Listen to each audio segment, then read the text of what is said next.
اچھا ڈاکٹر صاحب یہ بتائیں کہ آج آپ کا ایک ایم او یو سائن ہوا ہے منسٹری آف فارن افیئر کے ساتھ، آپ اس کو کس نظر سے دیکھتے ہیں؟ اور بیسکلی یہ اپنے دیکھنے والوں کو یہ کہیں کہ یہ ہے کیا چیز ہے، تھوڑا سا بریف کر دیں۔ یہ ہماری ایک سوسائٹی ہے، خوارزمی سائنس سوسائٹی، جس کا کام ہے سائنس اور علم کا فروغ، اور سائنس جو ابھی تک ایک خشک مضمون ہے، کتابوں میں بند ہے، اس کو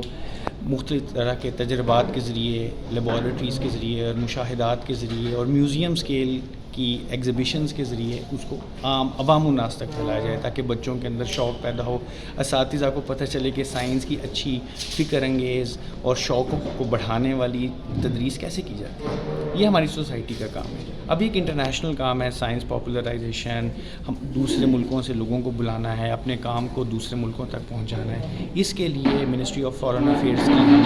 نے شراکت کا اہتمام کیا ہے، اور خوشی ہوئی ہے کہ ہم ان کے ساتھ یہ ایم او یو سائن کر پائیں، تاکہ ہم ان کے ذریعے پاکستان کا نام دوسرے ملکوں تک پہنچا سکیں۔ اچھا ڈاکٹر صاحب یہ بتائیں کہ آپ نے ایگزیبیشن یا اس طرح کی جو ملٹی ڈائمینشنز جو چیزیں ہیں جو انگلش کے اندر کوٹ کی جاتی ہیں، آپ نے وہ نہیں کیا، آپ نے لفظ میلہ استعمال کیا، اور آپ نے پراپرلی آپ نے جب اپنی اسپیچ شروع کی تو آپ نے یہ کہا کہ میں اردو میں بات کروں گا، آپ نے اردو کو پرائرٹی دی، اور اردو کو آپ پروان چڑھانے کے حساب سے میدان عمل میں ہیں۔ تو آپ یہ ہمیں اپنے دیکھنے والے ناظرین کو یہ بتائیں کہ جو آپ میلہ کی حوالے سے، جو سائنس لاہور میلہ کے حوالے سے، اس کے حوالے سے بھی تھوڑا سا بتا دیں۔ دیکھیں، عام طور پہ ہم بچوں کو پڑھاتے ہیں، بڑی بڑی یونیورسٹیوں میں بچوں کو پڑھاتے ہیں،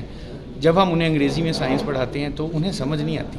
انہیں وہ تشنگی رہتی ہے، ان کا ذہن خالی رہتا ہے، ان کے ذہن میں سوالات رہتے ہیں جو تشنا رہ جاتے ہیں، ان کا جواب نہیں انہیں ملتا،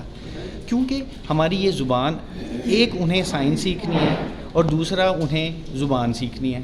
تو بنیادی تعلیم سائنس کی بھی وہ انگریزی زبان کی بجائے اردو زبان میں ہونی چاہیے، مقامی زبانوں میں ہونی چاہیے، صوبائی زبانوں میں، تاکہ وہ بچے بنیادی جو کانسیپٹس ہیں وہ اپنی زبان میں بہتر انداز میں سمجھ سکتے ہیں۔ تو یہی مقصد، اور پھر عوام تک پہنچنا ہے۔ کتنے ہماری عوام ہے جو انگریزی سمجھتی ہے، آپ خود بتائیں۔ تو جب آپ زبان ہی ایک ایسی میں بات کر رہے ہیں جو سمجھ سے بالاتر ہے، تو پھر سائنس کا پہنچنا اور سائنسی خیالات کا پہنچنا تو دور کی بات ہے۔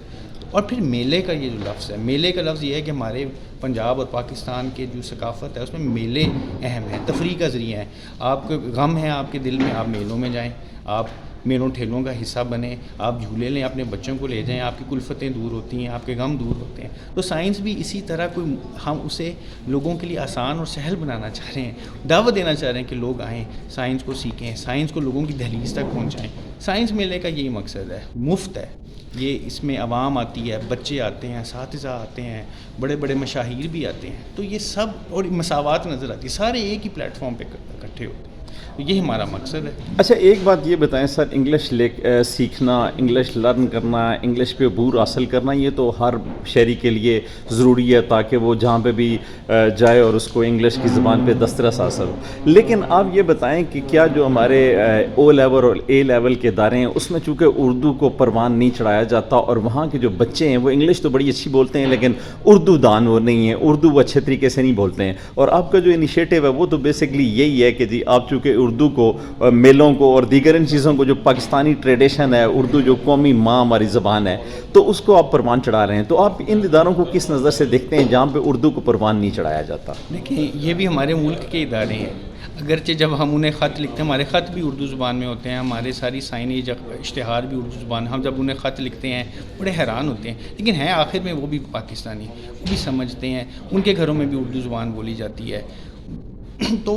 بات یہ ہے کہ خود اعتمادی پیدا کرنی ہے لوگوں کے اندر، خود انحصاری پیدا کرنی ہے، وہ اپنی زبان کے ذریعے ہو سکتی ہے، اپنے کلچر کے ذریعے ہو سکتی ہے۔ تو یہ جو ادارے ہیں جو انگریزی زبان پہ زور دیتے ہیں، انہیں چاہیے کہ وہ اردو کی افادیت سمجھیں۔ اردو دیکھیں ایک بین الاقوامی زبان ہے، دنیا کے بہت بڑے حصے میں بولی جاتی ہے۔ پھر اردو کا فارسی اور عربی کے ساتھ بہت بڑا قرب ہے، یہ عربی اور فارسی انٹرنیشنل زبانیں ہیں۔ اگر آپ محض دنیاوی مقاصد کے لیے بھی ان کو حاصل کرنا چاہیں تو اس کی افادیت کوئی کم نہیں ہے۔ تو اصل میں بات ہے خود اعتمادی کی، جس زبان میں آپ کو سہولت سے کوئی خیال سمجھ آتا ہے، آپ بنیادی جو اس ڈسپلن کے جو مضامین ہیں وہ اس زبان میں حاصل کریں۔ میں یہ نہیں کہتا کہ ہماری یونیورسٹیز میں اردو زبان میں فزکس پڑھائی جائے، کیمسٹری پڑھائی جائے، وہ انجینئرنگ پڑھائی جائے، وہ ابھی ممکن ہی نہیں ہے، لیکن وہ انگریزی میں پڑھائی جائے، لیکن جو بنیادی خیالات ہیں، جو آپ کی اسکولوں میں جو سائنس پڑھائی جاتی ہے، وہ آپ عام فہم سادہ زبان، سندھی زبان میں، پنجابی زبان میں، اردو زبان میں، پشتو زبان. اب ہم جب خیبر پختونخوا کے اسکولوں میں جاتے ہیں سائنس کی بات بتانے، وہ بچے اسکولوں کی اردو نہیں سمجھ پاتے. ان کے لیے پشتو ان مادری زبان ہے، ان کو اردو سمجھنے میں دقت ہوتی ہے. ہم سوات گئے، وہاں بچوں کو اردو سمجھنے میں دقت ہوئی، اساتذہ کو اردو سمجھنے میں دقت ہوئی، وہ پشتو میں بات کرتے ہیں. تو کیا آپ ان کو سائنس کی دقیق چیزیں اردو کو جا انگریزی میں پڑھائیں؟ آپ کو ان کی زبان تک ان کے لیے چیزوں کو آسان بنانا ہے. تو یہی ہمارا ایک مقصد ہے. ڈاکٹر سبی انور صاحب اب ہمارے ساتھ موجود تھے، بہت شکریہ. ہماری آپ کے لیے بہت ساری دعائیں ہیں تاکہ اللہ کریم آپ کو اس جو مشن آپ کا جاری ہے اس میں کامیابیاں دے. بہت شکریہ.